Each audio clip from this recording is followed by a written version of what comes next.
What up, YouTube? Team Movies here. Now this year is of course 2020, and 2020 has some really interesting sounding and looking Netflix original content premiering. So what I'm gonna do is do my top 10 anticipated Netflix original series of 2020. Then I'm gonna do a separate video where I'm talking about my anticipated Netflix original movies of 2020 and so on. So with that being said, here's my my top 10 anticipated Netflix original series of the year. Alright. Coming in at number 10, I'm going to add this new show called The Eddy.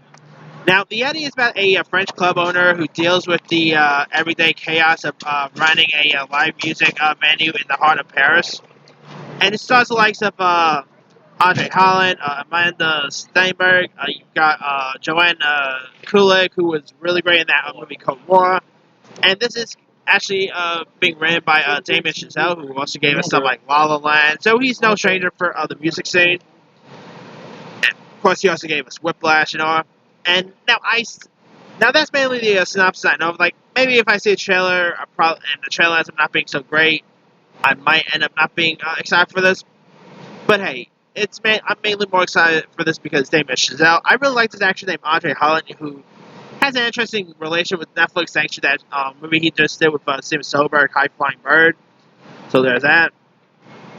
So yeah, I think The Eddy could be pretty intriguing. And it's supposed to be like a music-based film, so I'm down. Alright, coming in at number 9, I'm going to add an animated series on this list, and that is Jurassic World Camp Cretaceous.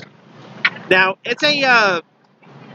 this is actually a Jurassic World animated series, which is also supposed to be catered for kids, which I still don't know how you could do a kids-based movie where dinosaurs are eating people, but hey, Land Before Time is probably one of the best animated films ever, so yeah. Except Land Before Time doesn't have people eat, it doesn't have dinosaurs eating people, but still. Anyway. Now, Jurassic World Camp Cretaceous, it's about these 16 who attend a adventure camp on the opposite side of island Nublar, and must band together to survive when dinosaurs end up wreaking havoc in the island. And it is being released being released by DreamWorks Animation, and I just saw that new Fast and Furious animated series they did. I can say that Fast and Furious animated show was pretty decent. Like, animation felt like a video game quality. So it kind of felt more adult centered than it actually did felt like more they were centering to the adult audience more than the kid audience. So maybe the same could be said with this, but and of course we got next year. By the way, this is 2020. We're only one more year away for Jurassic World 3 to come out. So this will definitely. I mean, last year of course we had that Jurassic World short that premiered, and now this. So hopefully Camp Cretaceous will be pretty solid. Alright. Coming in at number 8, I'm going to add Selena the series. Now, this may be, it's a Selena show, it's supposed to be a limited series, obviously. But, of course, the last time we had an actress who played the role of Selena was Jennifer Lopez in the in her breakthrough role of the 1996 biopic film. So, yeah, I don't know. Why am I excited to check out limited series about someone who they already had a biopic about? I gotta say, this they dropped a little, not really a trailer or anything, but more like a little tease of it. And this actress who's playing the role of Selena named Christine Serratos from I think she was on either Walking Dead or Fear the Walking Dead, one of the two. And she looks really great as Selena. And also Selena's family members was okay with this, gave the okay of it. So I guess it could be pretty interesting. And if you guys don't know, Selena was one of the most iconic Spanish singers there is, and her life was tragically cut very short. But I'm kind of intrigued to check out another a limited series based on her life. I mean, Netflix could be pretty good with their limited series, true story stuff. I mean, look what they did with When They See Us. That was pretty decent. So maybe the Slayer series will be decent. Who knows? Or maybe not as good as the Jennifer Lopez one, obviously. But we'll see. All right. Coming in at number 7, I'm going to add a multicam sitcom, and that is a show called The Crew. Now, the show takes place in a NASCAR garage, and it stars Kevin James, who will play a crew, chief. Yeah, chief. And when the owner steps down and passes the team off to his door, James ends up finding himself. So funny. Okay, here you go. Anyway, sorry about that. Yeah, James ends up, finding himself at odds with the tech realm of millennials as he starts bringing in the modernized bring some stuff in to modernize the team, and also we got millennials who in this as well, and it stars Kevin James who's playing the role of James. I mean, it's always something how when Kevin James does a sitcom, his character is literally named after him. Yeah, fine. I mean, whether it's of course, he was on Kevin Can Wait, and his name was Kevin. So it is cool seeing Kevin James coming back to a multicam sitcom because, Kings and Queens, I really enjoy. Kevin, I'm actually one of the few who did like Kevin Can Wait, even when it ended up being a Kings and Queens reunion. But this could be kind of interesting. I mean, besides James, we also got a few other cast members like Gary Anthony Williams, Freddie Stromo, I think his name is. So yeah, I'm kind of Netflix has been pretty good with their multi-cam sitcoms, in my opinion. I'm actually one of the few who do like Fuller House. I don't care what anyone says. Fuller House is pretty awesome. Of course, they had One Day at a Time, which was pretty decent. They just had that Kevin, Dennis Quaid show, Mary, Happy, whatever. So I really do like when Netflix tackled multicams, and this could be interesting to watch. But my question is, will Adam Sandler have a guest spot on this? That's my question there. Alright. Coming in at number 6, I'm going to add a show called Lock and Key. Now, this is based on the book by Joe Hill, who's the son of Stephen King, so got a family dynamic here. Anyway, here's what Lock and Key is about.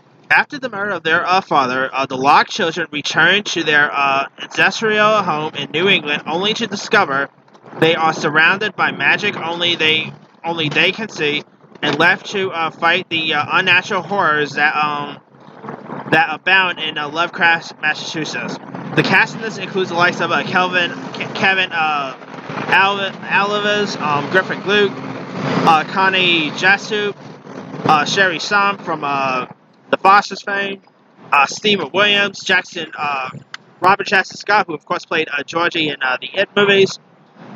Now they haven't really dropped the show yet, but man, this was actually a show that was supposed to come. I believe AMC was supposed to pick this up, but then it ended up going to Netflix. So this is seriously a show that's been passed around a couple times, and eventually ended up going to Netflix. Lock and Key sounds really intriguing. Now, I never read the book. I mean, I'm not much of a book reader, but the sound of this sounds pretty cool. I mean, I always do love watching a good horror series, so Lock and Key could be pretty interesting. And I believe one of the directors on board is director Alexandra Aja. I believe he's actually one of the directors of this. Of course, he just gave us Crawl, Piranha 3D. He also did he actually worked with Joe Hill on that movie Horn. So he's a pretty solid director. So sign me up for that one. All right, coming in at number 5, I'm going to add Ratchet.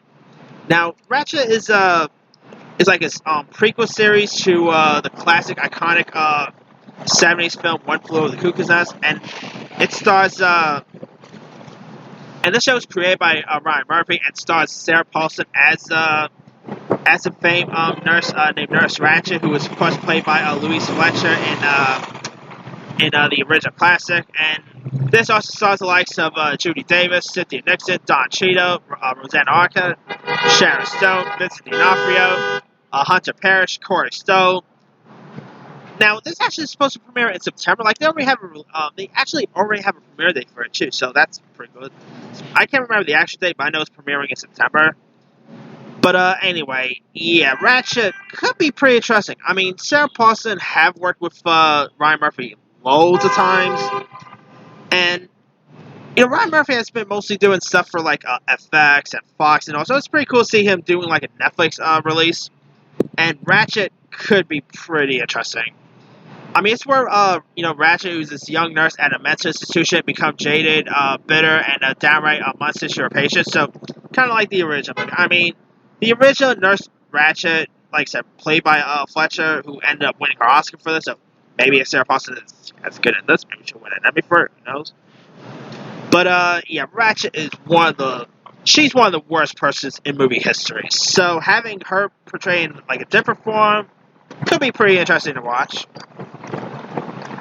Alright, coming in at number 4, speaking of Ryan Murphy, number 4, I'm going with Hollywood. Now, I have no idea what Hollywood's supposed to be about, but all I know is it's actually a love letter to Hollywood, and it's supposed to feature a couple of actors playing iconic stars, like you got this actor named Jake Pinkett playing the role of famed actor Rock Hudson. You got Hattie McDaniel, who of course won an Oscar for Gone with the Wind. She's actually a character in this. You also got other folks like Darren Criss, Patti LuPone, Laura Harriet, Jen Parsons, Samara Weaving, Holland Taylor, Maria Sorvino. You also got Rob Reiner in this. I mean, after seeing Once Upon a Time in Hollywood, I'm down to check out another, something else that is like a love letter to Hollywood, and this is up my alley. I'm a sucker for movies about, Hollywood, and, Once Upon a Time is one of my favorite films of the years. So I'm down to check out another film that's like a love letter to Hollywood. So, and like I said, I have no idea what the synopsis or plot's supposed to be about, but it's actually supposed to premiere in May. So hopefully from now until then, we'll get like a trailer and get more gist of what the series is supposed to be about. Alright, coming in at number 3, I'm going to add Jupiter's Legacy. Now, it's about the first generation of superheroes that have kept the world safe for nearly a century, and now the children must live up to their legacy in an epic drama that navigates the dynamic of family, power, and loyalty. Now, Netflix has not been kind to their their Marvel properties. I mean, Punisher got canned, Daredevil got canned. But it's nice to see them doing like other comic book adaptations, like the Umbrella Academy was pretty decent, and now we got Jupiter Ascending, which I think could be pretty interesting. You got Josh Duhamel, you've got Tyler May, Leslie Bibb is in this, Elena Camparius, Matt Lanter's in this. So, yeah, I think this could be something interesting to watch.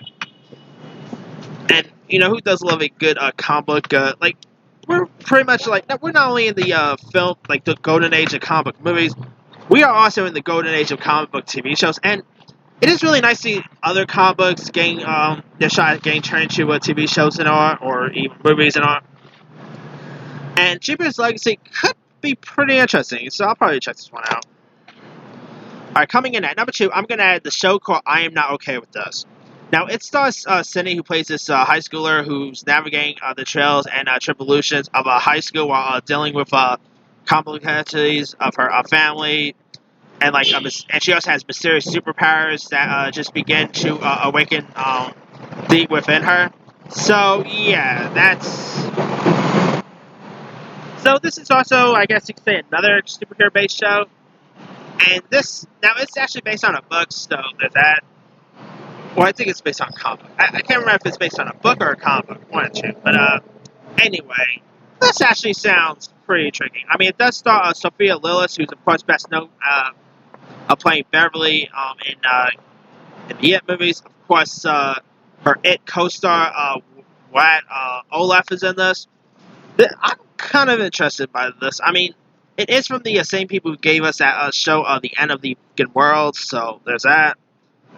So yeah, I'm definitely giving this one a shot. And, Netflix has been pretty good with their, coming of age content, so hopefully this could be another hit for them. Alright. My number 1 anticipated TV show anticipated a Netflix show premiering in 2020. It is a show called Space Force. Now, Space Force is a workplace comedy series that centers on a group of people tasked with establishing the sixth branch of the United States Army Services Space Force. So, if you really want to look at it, this is really the Office in outer space, and I'm not only saying that because Steve Carell is in this, and of course, Steve Carell has been in the Office. So, yeah. Now, I try not to get talk much about politics on any of my videos, but I can't really talk about the show without bringing up politics. So what Space Force is really based on is, if you guys remember that Donald Trump wanted to build like a Space Force task in outer space, and that's what it's kind of really based on. It's based on an idea that Donald Trump has planned. So yeah, there's that. But this has a pretty interesting cast. Like, besides Carell, you also got John Malkovich, Sonic the Hedgehog himself, Ben Schwartz, Diana Silvers, Tawny Newsome, Jimmy O Yang, Noah Emmerich, and Fred Willard. So this has some really interesting cast. I mean, I guess you could say this is like the Orville meets The Office. That's why I'm really getting this. Yeah. But yeah, I'm definitely giving this one a watch. Like, who doesn't love a good, outer space-based show? I still haven't finished Lost in Space yet. I gotta get on that. But anyway, yeah, Space Force. I'm really intrigued by. I do love me. Anything take place in space, sign me up. All right. That's pretty good. All right, let me do the quick rundown. 10, The Yeti. 9, Jurassic World Camp Cretaceous. 8, Selena the Series. 7, The Crew. 6, Lock and Key. 5, Ratchet. 4, Hollywood. 3, Jupiter's Legacy. 2, I Am Not Okay With This. And 1 is Space Force. Now, there's loads of other ones I probably could have added.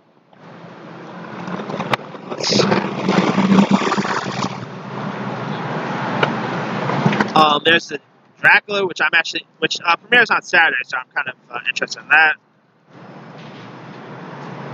There's supposedly there's the Avatar: The Last Airbender series, which I'm not too excited for, to be honest with you. I mean, I know lots of people are excited for it because it's from the same creators of the same writers of the TV show. But let me remind you, people, the writers of the Avatar TV show also was one of the executive producers of the M. Night Shyamalan film. So, yeah, be a little cautious there, folks. Anyway. Now, I was going to add Cowboy Bebop, but because Cowboy Bebop ended up, getting a delay due to John Cho's onset injury, that show's probably not going to premiere until 2021, so, but I'm still looking for Cowboy Bebop. I mean, who does love Cowboy Bebop? Anyway, other stuff premiering, there's Masters of the Universe Revelation. There's Curse with Dr. Reese's Y-Girl, Catherine Langford. That sounds pretty intriguing. Guillermo del Toro's 10 After Midnight could be pretty interesting. Animaniacs is coming next year, so who doesn't love Animaniacs? I mean, come on. I probably should have added the Animaniacs on this list, but anyway. Alright, Age of Samurai Battle for Japan, which is a anime series. There's a show called The One. I don't know anything about that. Messiah, I just saw Messiah. It's not that great of a show, to be honest with you. Transformers War of the Cybertron trilogy, so Transformers is coming to anime form. Let's see. There's, for all you Wink fans, good news. The Wink Club is getting a live action series, so there's that. Pacific Rim is getting an anime series next year. Firefly Lane with Katherine Heigl. I mean, not really a big fan of Katherine Heigl, so I'm not really too excited about that. Reality Z, Jenny at Georgia. I mean, the list goes on and on. There's some really interesting Netflix premieres of the years. Oh, and not to mention, there's there's that Madam C.J. Walker series, which actually just ended up getting its name changed. That Madam C.J. Walker limited series starring Octavia Spencer has been titled Self-Made, so there's that. But anyway, let me leave it to you guys. What are some of your anticipated, original series for Netflix premiering next year? Or I should say this year, I mentioned it. Drop comments below. Don't forget to like, subscribe, hit that bell for notifications. This here is Team Movie signing off.